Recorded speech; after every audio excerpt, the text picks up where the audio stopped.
How does an enthusiastic, inexperienced second lieutenant survive 2 combat tours in Vietnam to become a storied 4-star Marine Corps general? This is the beginning of that story. Through war, combat, and leadership, spanning 39 years in the United States Marine Corps and serving in over 70 countries, this is the extraordinary life of General Tony Zinni. I'm Adam P. Kennedy. Thank you for joining us. In this show, we feature one of the Marine Corps' finest, General Tony Zinni. General Zinni is a retired 4-star United States Marine Corps general. He was Commander-in-Chief of the U.S. Central Command and served as the U.S. Special Envoy to Israel and the Palestinian Authority. During the Vietnam War, he served 2 combat tours. The greatest warriors and leaders in American history. Conversations with Adam P. Kennedy. It's coming up right now.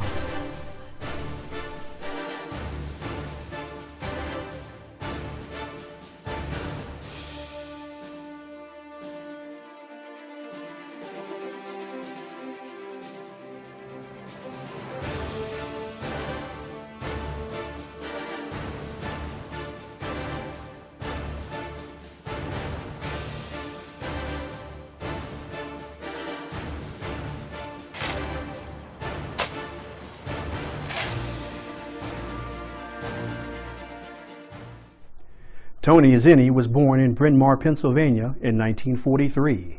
His parents immigrants from Abruzzo, Italy. He grew up in Philadelphia attending Catholic schools. In the fall of 1961, he enrolled in Villanova University, where he enlisted in the Marine Corps on his very first day of school.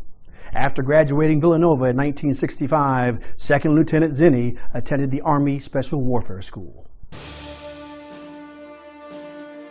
March 1967. Army Special Warfare School, Fort Bragg, North Carolina.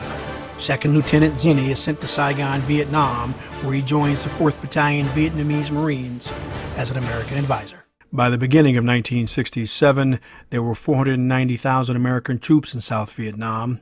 Congress had authorized $4.5 billion for the war. From February 22nd to May 14, 1967, the largest U.S. military offensive of the war occurred. Operation Junction City involved 22 U.S. and 4 South Vietnamese battalions attempting to destroy the NVA's Central Office headquarters in South Vietnam. There were 2 officers per battalion. One was a senior captain that stayed with the battalion commander, the other the junior advisor, usually a junior captain, sometimes a first lieutenant, and they went out with the companies and squads and platoons, and there were no radio operators or others around, just Vietnamese Marines and 2 Americans. As an American advisor with the Vietnamese Marines, Second Lieutenant Zinni's primary duties were to help coordinate fire support, air capability, and operations with U.S. units. Second Lieutenant Zinni had gone through the basic school, the Army Special Warfare School, and the course for advisors, but experiencing his first firefight was a brand new challenge.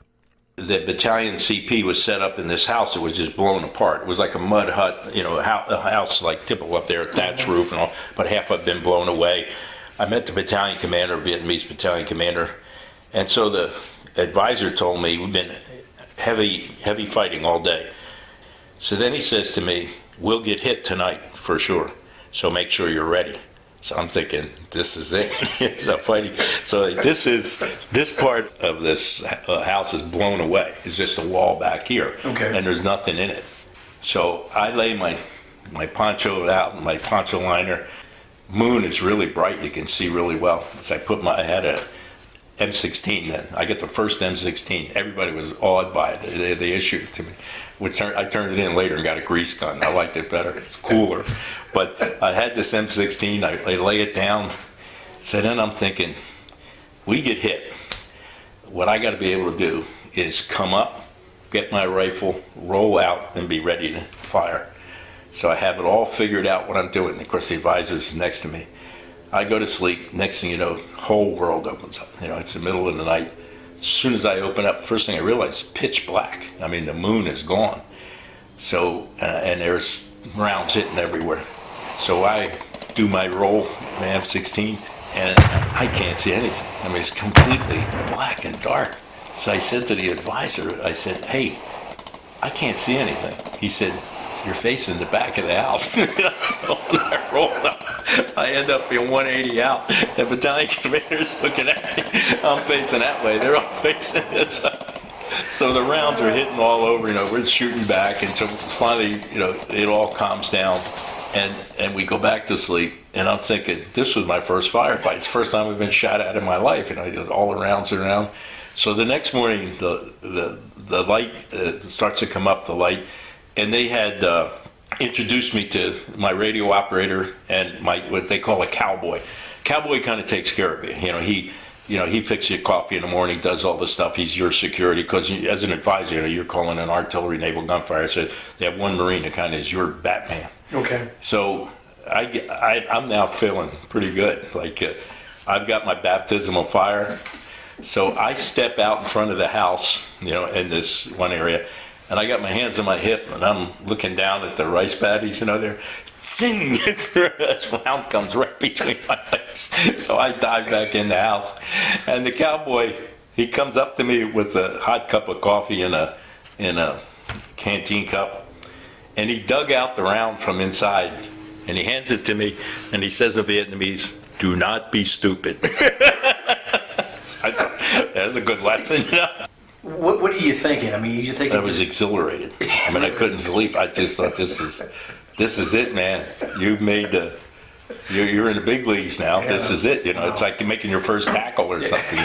You need to get hit, or at least shot at. And so now I'm excited. I want to get it. I want to get on with it. And so the next we move up, I go across the paddies. I'm with the executive officer. We started to sweep out toward the west.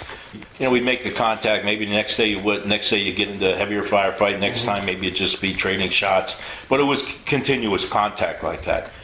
We were on this wood line, and very close in, there was another wood line, very small paddy area in between. And we had we were going to cross over. Well, they had dug in on the other side. So they opened up, and obviously it was a good size unit. They were really... they had some indirect fire weapons, RPGs and things. And this was about 500 meters, 400 meters away. We're in this heavy fight. So the XO says to me, can you put some artillery on them? Now, I had never called in an artillery mission, even in training. So I never had done it. So I knew how to do it, but I never did it. So I said, okay. So I get on the hook because I knew, who I had to call for artillery support, get back to artillery support. So I called the artillery mission straight on to the target. And I wanted to be sure I had it right. So I stood up next to this palm tree, and I'm really engrossed in this artillery mission. And I'm calling it, and I call it, and the artillery guys were right on. They put it right on this, and it's blowing up.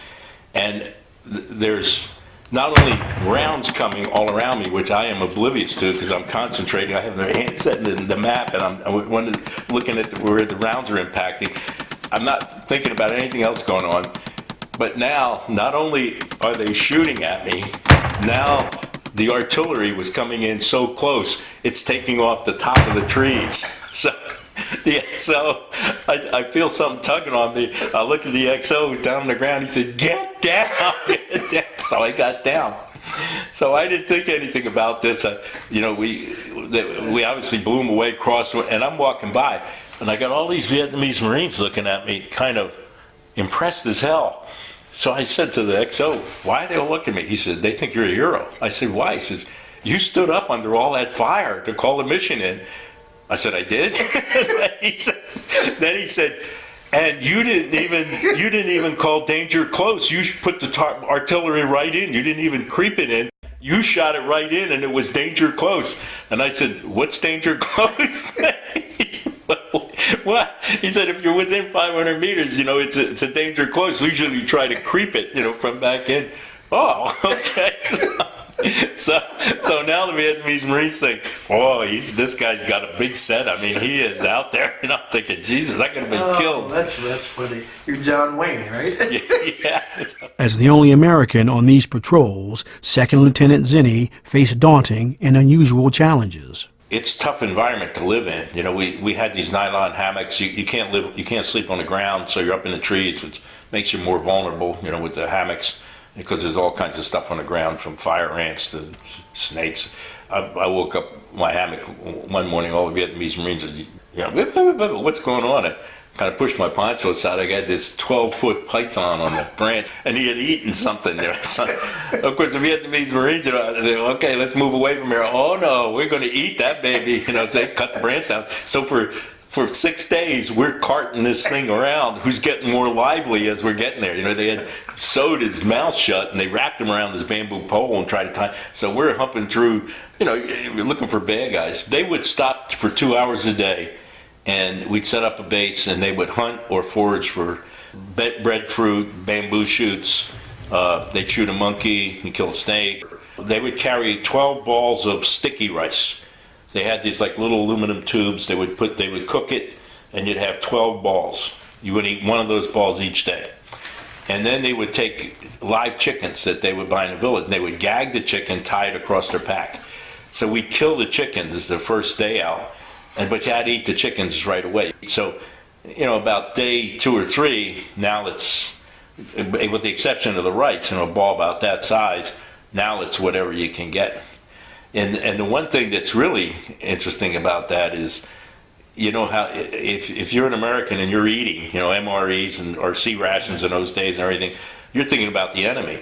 Now, for the first time, I'm realizing you're not only thinking about the enemy, but you're looking at things as potential food. And so the hierarchy of needs, now food and fresh water become critically important. Where are you going to get it, and how you're going to get it. And so that even competes with what you're doing to make sure, you know, you can detect enemy or see them coming in. Are you patrolling many of the same villages? Can you talk about an encounter you remember the most? We took down a regimental hospital. I was up in this village, and I'd been there with a different battalion.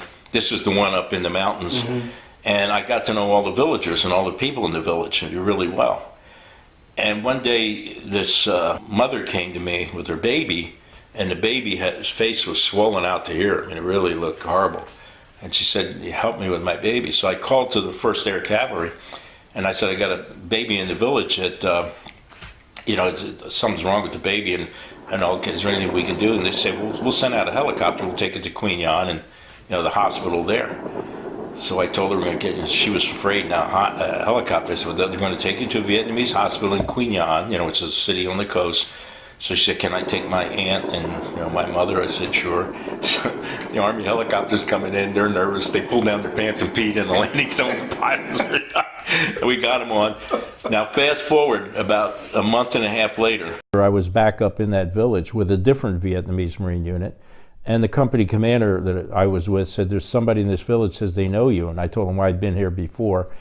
And she came up with the baby, and the baby looked very healthy. And she was tremendously thankful, and she wanted to do something for us. So she said, I can tell you where the Viet Cong are. And she pointed to a place not far away and on a map and said they're dug into tunnels there underground.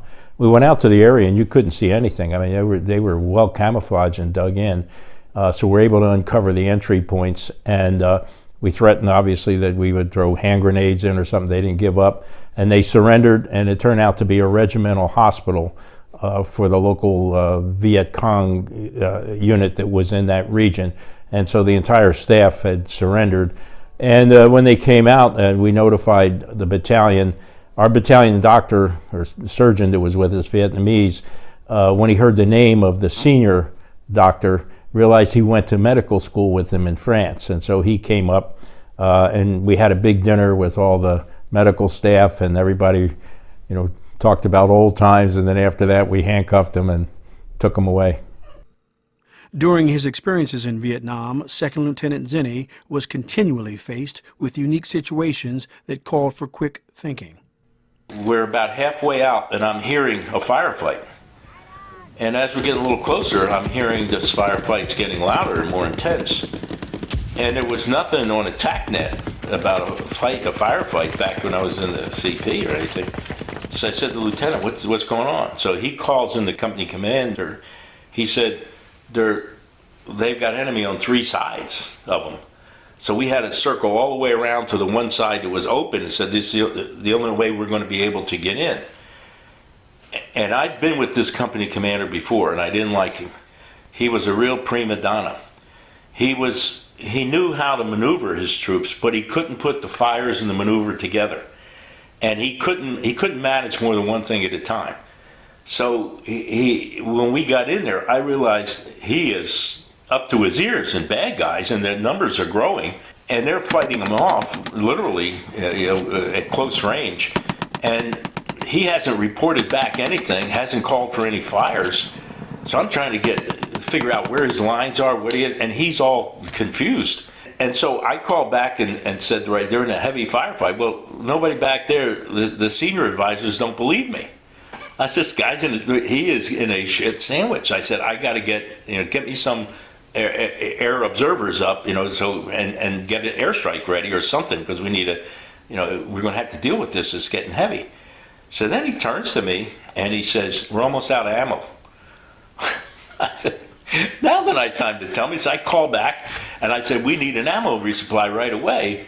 And they said, well, what kind of ammo? Well, they had grease guns, Thompsons, M1, so it's 30 caliber 45. They said, put box of 30 caliber 45, get it out here.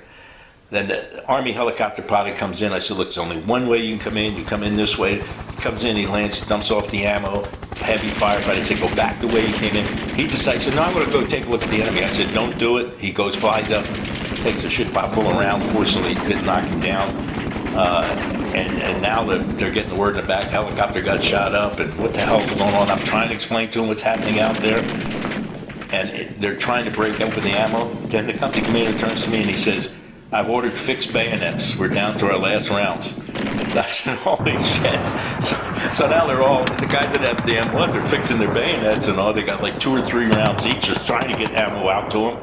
And I had my head leaning against one of the huts in the village, trying to make the call, and I was spun around by my radio operator, and I saw this Viet Cong. He had broken through the lines. He had a Thompson submachine gun, and he started shooting at us. And we were maybe 25 yards away, and he was spraying above our head. And I went for my 45 and realized it wasn't there. My radio operator had taken it out of my holster, and he was shooting back, and he wasn't hitting anything.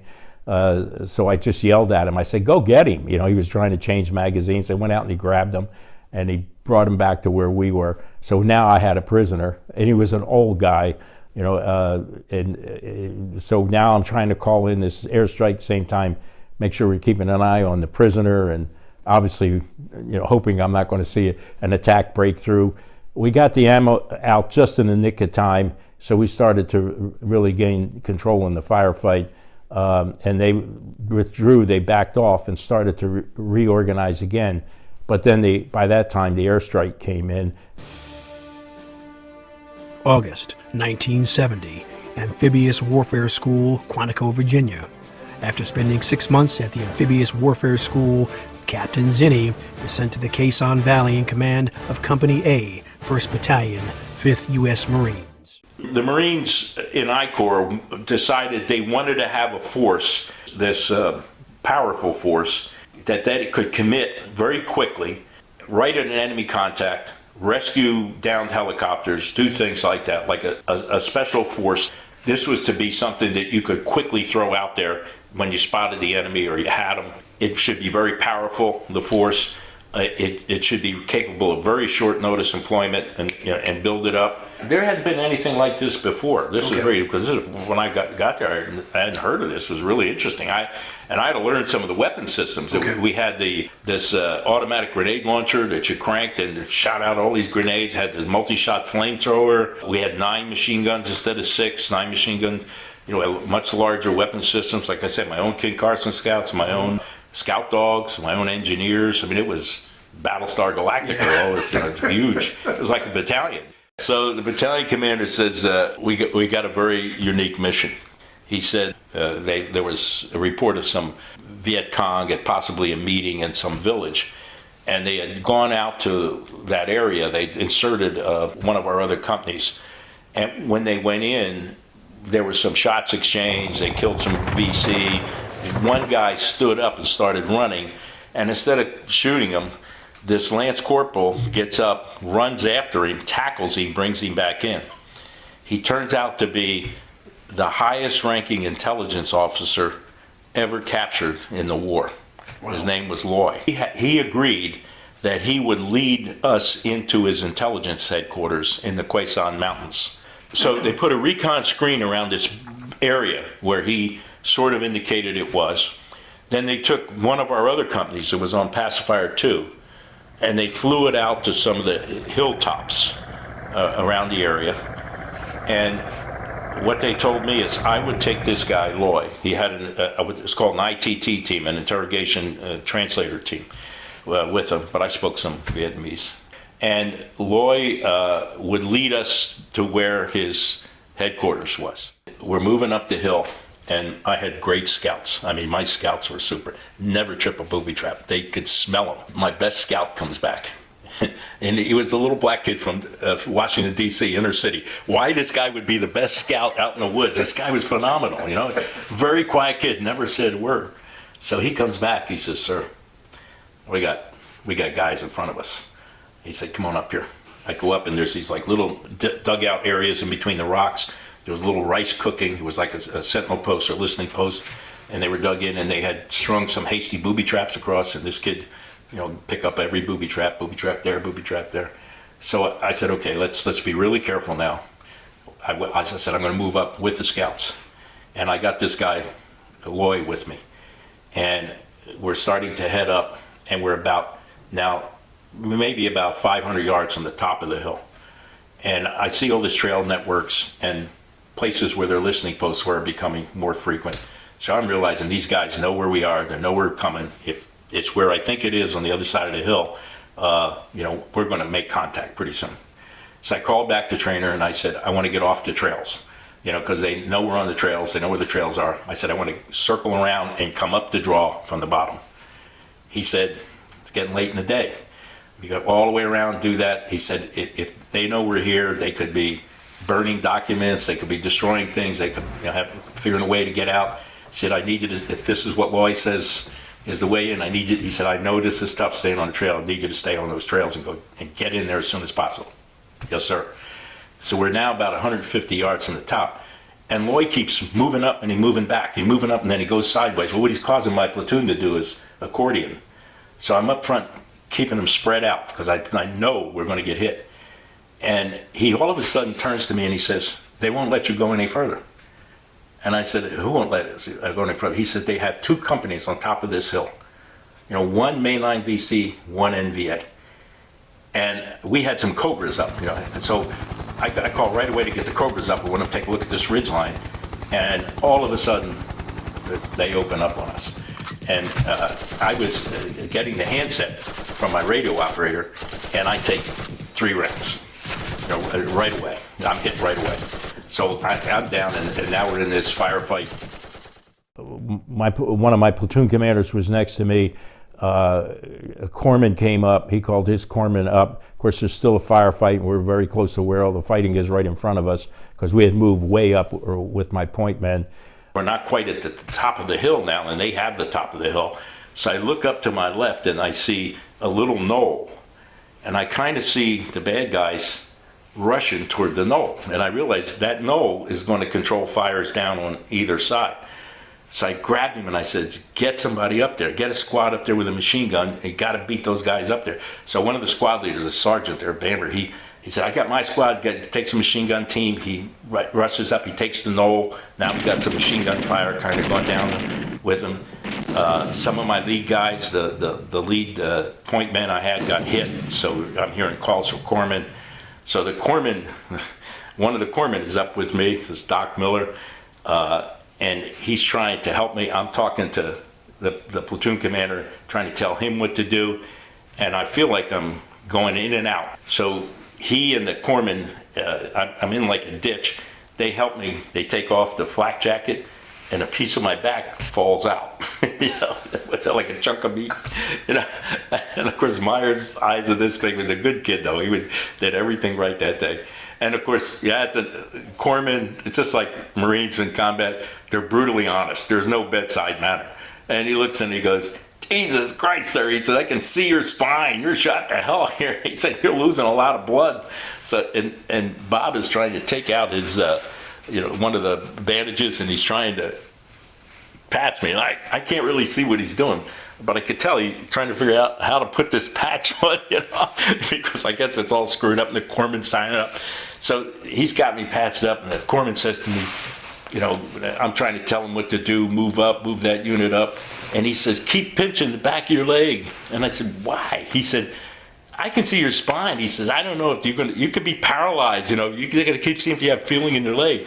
So I'm pinching the bottom of my leg while I'm trying to do all this stuff, get the, talk to the Cobras. And it's just hectic. And the lead point men are starting to, a couple of them are hit. They're yelling for a corpsman. So I get Doc Miller. I said, they need you up there. And it literally, where we are to where they are, is just rounds are hitting all over. And he looked out there and he saw those rounds hit. He's got to rush through all these rounds.